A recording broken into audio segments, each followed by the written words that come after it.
Genelde bir devletin ya da böyle büyük bir sistemin çöktüğünü düşündüğümüzde, aklımıza hep o dramatik, kulakları sağır eden anlar gelir. Evet, televizyon ekranlarında gördüğümüz o klasik sahneler. Aynen öyle, yani sokaklarda tanklar vardır, borsa bir gecede tepetaklak olmuştur falan, devasa isyanlar patlak verir. Her şey çok somut, çok gözle görülürdür. Kesinlikle. Tıpkı kırık bir kemiğin röntgen filmindeki o keskin beyaz çizgisi gibi sorun oradadır, ortadadır ve teşhis koymak dünyanın en kolay işidir. Ancak siyaset biliminin o karanlık sularına, özellikle de kapalı rejimlerin dünyasına adım attığında o röntgen makinesi aniden bozulur. Hiçbir şey göremezsin. Gerçekten öyle. Karşında devasa binalar inşa eden, törenlerde büyük meydanları tıklım tıklım dolduran, dışarıdan bakıldığında çelik gibi duran bir yapı vardır. Sorun şu ki, o parlak yüzeyin hemen altında çok daha sinsi, sessiz ve derinden ilerleyen bir çürüme yaşanmaktadır. İşte bugün seninle bu derinlemesine incelemede masamızdaki çarpıcı bir kaynağı merkeze alarak tam olarak bu görünmez çürümeyi deşifre edeceğiz. Sapar iklimin kaleme aldığı Simülasyon Devleti adlı o harika metin. Bize sistemlerin ne zaman gerçeği yönetmeyi bırakıp sadece görünüşü yönetmeye başladığını çok iyi anlatıyor. Evet, çok çarpıcı bir eser gerçekten. Bu incelemenin misyonu da tam olarak bu şifreyi kırmak. Kapalı sistemlerin sadece baskıyla değil, zamanla gerçekliğin yerine ritüelleri koyarak nasıl hayatta kaldığını anlayacağız. Ve bizi dinleyen sana bunun neden önemli olduğunu şöyle açıklayayım. Bilgi bombardımanı altındaki dünyamızda bir sistemin ne zaman dev bir tiyatro sahnesine dönüştüğünü anlamak, sadece siyaseti değil, insan doğasını da anlamaktır. Çok doğru bir nokta. Tamam, hadi bunu biraz açalım. Otoriter bir sistemin o klasik baskı rejiminden çıkıp her şeyin miş gibi yapıldığı dev bir illüzyon makinesine dönüşmesinin ardındaki temel motivasyon nedir sence? Şimdi şöyle, otoriter sistemlerin hepsi aynı evrimsel çizgiyi izlemez.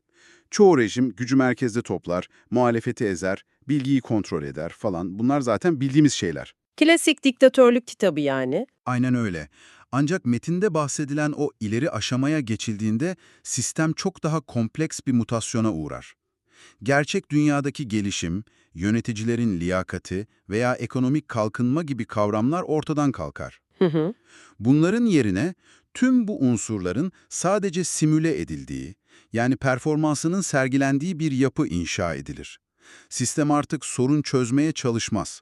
Çünkü sorunların çözümünden ziyade o sorunların hiç var olmadığına dair kurgusal bir temsil gerçekliği yaratmak çok daha az risklidir. Bu durumda gerçeğin kendisi devlet için bir numaralı tehdit haline geliyor. Yani bir sistem kendi yarattığı o gerçeklik balonunun içine hapsoluyor. Kesinlikle gerçeklik tehlikelidir onlar için. Bu bana şey gibi geliyor, iflasa sürüklenen devasa bir şirketin iç dinamiklerine çok benziyor. Düşünsene, işler çok kötü gidiyor, satışlar çakılmış ama kimse sinirli patrona kötü haberi vermek istemiyor. Çünkü o ilk fırçayı yiyen olmak istemiyor kimse. Aynen, herkes her şey harikaymış gibi sahte raporlar, şatafatlı sunumlar hazırlıyor. Patron da aslında o koca şirketin gerçek dinamiklerini değil, sadece masasına konan o pembe tabloyu yönetiyor. Ya bu şirket analojisi durumun psikolojisini harika özetliyor. Ama burada asıl büyüleyici olan şey şu. Şirket iflas ettiğinde eninde sonunda kapısına kilit vurulur. Fakat devlette bu sahtekarlık mekanizması bir süre sonra rasyonel bir davranışa dönüşür. O nasıl oluyor? Yani bile bile lades mi diyorlar? Evet, çünkü bürokratlar bunu aptal oldukları için yapmazlar. Sistemin onları sorun çözdükleri için değil, liderin görmek istediği o kusursuz illüzyonu besledikleri için ödüllendirdiğini anlarlar.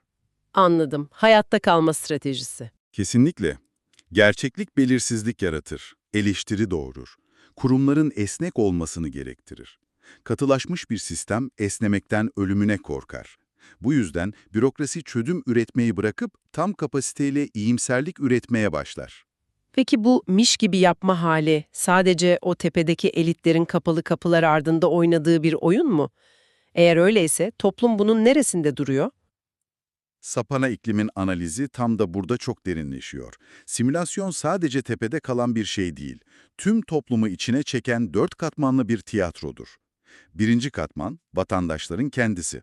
Hı hı. Sistem onlardan organik bir destek beklemez. Sadece sadakati simüle etmelerini ister. Yani coşku ve vatanseverlik gösterileri yapılır, meydanlar doldurulur falan. İşte işlerin gerçekten ilginçleştiği yer burası. Bizi dinleyen herkesle küçük bir empati testi yapmak istiyorum burada. Tabii, buyur. Düşünsene, o anlamsız saatler süren ve şirketin dibe vurduğunu herkesin bildiği bir toplantıdasın. Yeni ve saçma sapan bir strateji açıklanıyor.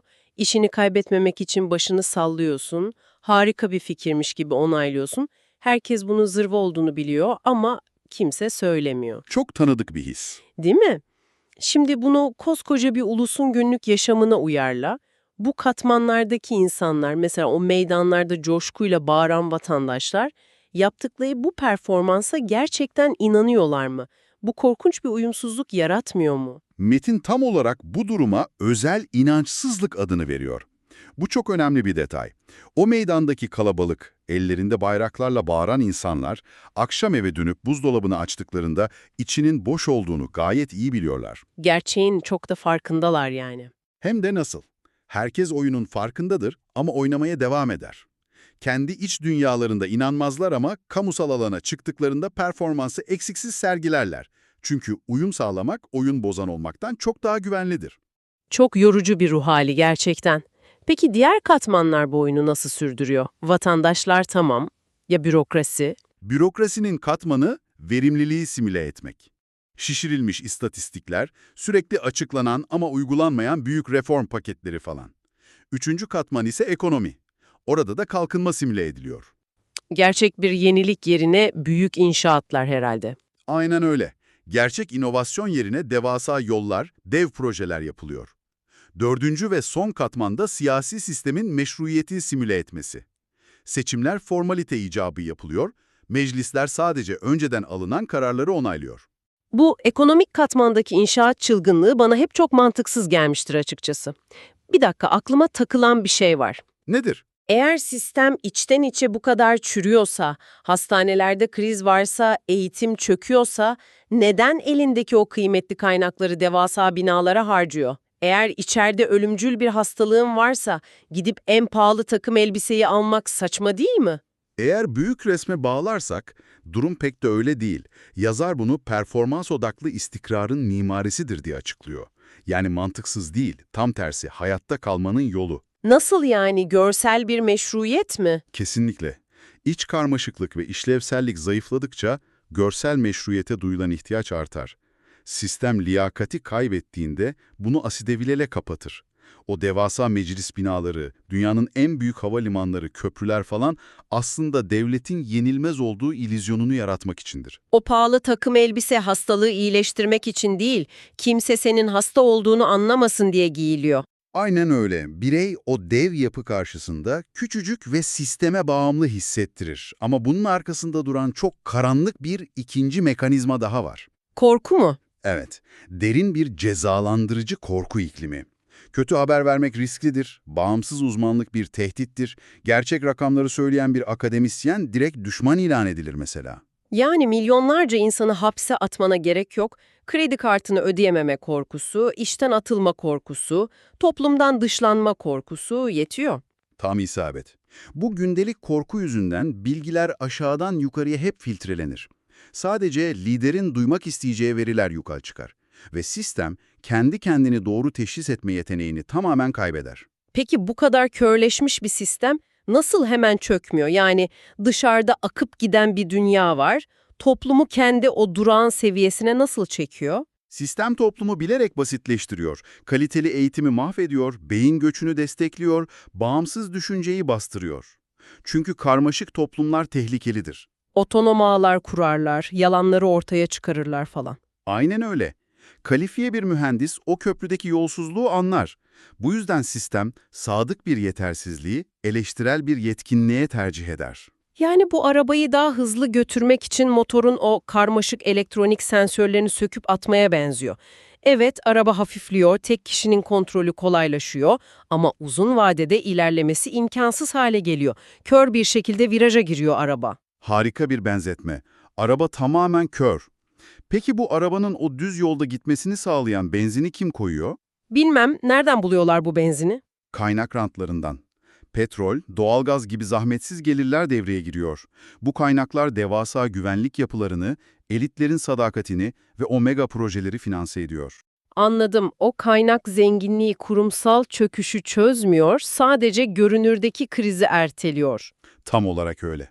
Araba kör ama deposu dolu olduğu için duvara çarpma anı gecikiyor. Peki tüm bunlar ne anlama geliyor? Yıllarca süren bu illüzyonun insan üzerindeki nihai etkisi nedir? En derin etki aslında antropolojiktir. İnsanlar psikolojik olarak bu performatif gerçekliğe uyum sağlarlar. Uyum sağlamanın yetkinlikten, ritüellerin samimiyetten daha güvenli olduğunu öğrenirler. Sapar iklim bunu medeniyetsel bir tükenmişlik olarak tanımlıyor. İnsanların ruhu uyuşuyor resmen. Ne gerçeği ayırt edebiliyorlar, ne de bunu istiyorlar. Evet. Ve bu önemli bir soruyu gündeme getiriyor. Neden bu devletler krizden hemen önce en güçlü hallerinde görünürler? Evet, dışarıdan baksan sokaklarda kimse itiraz etmiyor, projeler açılıyor falan. Çünkü dürüst geri bildirim yoktur, bozulma görünmezdir. Bütün o karmaşık devlet aygıtı ortadan kalktığı için lider gerçekliğin tek sembolik merkeze haline gelir. Her şey tek bir adama ya da o dar gruba bağlı. Kesinlikle. Bu yüzden bir hastalık veya halefiyet krizi, yani yerine kimin geçeceği kavgası, tüm sistemi iskambil kağıdı gibi yıkabilir. Sorun aniden çökmesi değil, o şoku atlatacak uyum mekanizmalarının yıllar önce zaten ölmüş olmasıdır. Bu tablo ne kadar karamsar görünse de kaynak metnimiz bize simülasyonun bir kader olmadığını söylüyor. Bu iş nasıl tersine çevrilebilir sence? Sadece siyasi vitrini değiştirmek ya da reform yapmak yetmez. Asıl mesele korkuyu azaltmaktır. Korkuyu azaltmak mı? Yasalar yetmiyor mu yani? Yetmiyor. Korku azalmadan toplum sadece yeni düzene uygun yepyeni bir sadakat performansı sergilemeye başlar.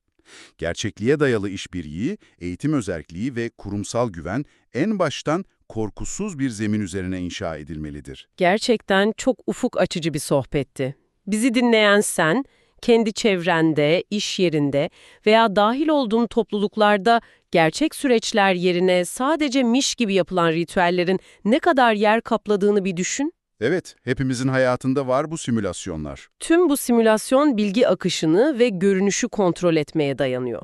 Peki devletin hiçbir şekilde filtreleyemeyeceği, tamamen merkezisiz, viral bir gerçeklik veya aniden ortaya çıkan devasa bir teknolojik sıçrama bu kapalı balonu aniden delerse ne olur? Orası büyük bir soru işareti işte. Simülasyon o an paramparça mı olur? Yoksa hayatta kalmak için bu yeni teknolojik gerçeği de yutacak, yepyeni ve daha korkutucu bir illüzyon katmanı mı inşa eder? Bunu kendi dünyanda düşünmeni istiyorum. Bir sonraki derinlemesine incelememizde görüşmek üzere.